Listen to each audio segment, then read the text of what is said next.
Hey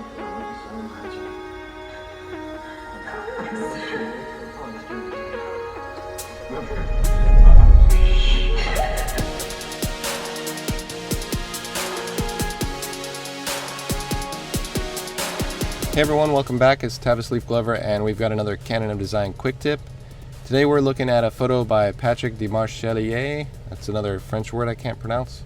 I've got the first technique here called a coincidence, and that is edge-to-edge relationships creating unity and movement. So the photographer, you don't have to do everything spur of the moment. You can plan stuff, you can have these techniques in your mind, you need to kind of get an idea of what you're looking for. You can sketch up poses for each model and have an idea of how you want to incorporate these techniques, but you can already tell that the photographer is directing him to put his hand exactly how it is right here. Put the fingers in that direction, put the thumb in that direction, put it so far away from his face, and then he's directing this model to put her arm on the shoulder, put the forearm in this direction, and then what he's actually doing is creating this unity and movement right here. He's unifying them through this movement. He's creating a nice dominant diagonal here. Also, we've got a nice little triangular shape if you're seeing that. Let me draw this in real quick. So we've got a nice little triangle here that's forming. So that's something that can be incorporated too. That's a enclosure, triangular enclosure here. But arabesque, we've got arabesque going through the body and being united. The arabesque, as well as the coincidences, adhere to the law of continuity, which is Gestalt psychology principle. And we can lower this, and I'm going to show you how they're running. So we've got this going down her hair here, and most of these techniques are hidden. It's coming down here, meeting her back, and then the dress. So that's one arabesque. It's coming around her face. And the way they're hidden is they're broken up kind of like a dot-to-dot image. So here's the breakup here, and then it continues down the dress. Here's the edge of his hand here, coming down the wrist.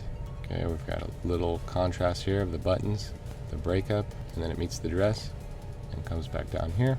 We've also got the edge of his hand here, the breakup, and then comes down his waist and then down the leg.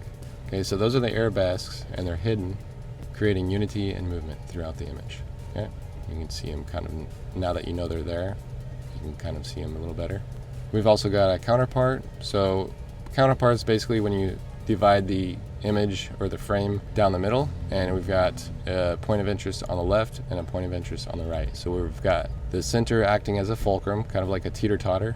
If you've got a teeter-totter here and two kids playing on them, you want to have nice balance from the center, okay? And we've got that subject here and here. So we've got nice balance from left to right. We've also got gamut. Gamut is repeating diagonals, and it adheres to the law of similarity, another Gestalt psychology principle. So gamut, usually you can derive diagonals from the dynamic symmetry grid and repeat those throughout the composition, but right now we're just looking at the ones that are created from this elbow running up to the edge of his hand. Same exact diagonal that was created from the coincidence, but it's also repeated, as we can see through his fingers there, right? And then if we look at her dress and his leg and then the thumb, we've got also the same diagonal going there too. So that's some nice techniques going on through this photo by Patrick Demarchelier. And if you have any other master artists that you'd like to see, no matter if it's a cinematographer, photographer, painter, sculptor, list them below and I'll do my best to get around to them, okay? I'm doing this to try and help you guys out, build your muscle memory up so you can start incorporating these design techniques into your own work. So they're not so difficult to understand at first, you know? Sometimes this is overwhelming information because it's all new and they don't typically teach it in art schools. So what I want to do is share these secrets of the masters so you can kind of help me change the future of art, okay? So thanks so much for the support. I really appreciate it, and I'll talk to you later. Bye.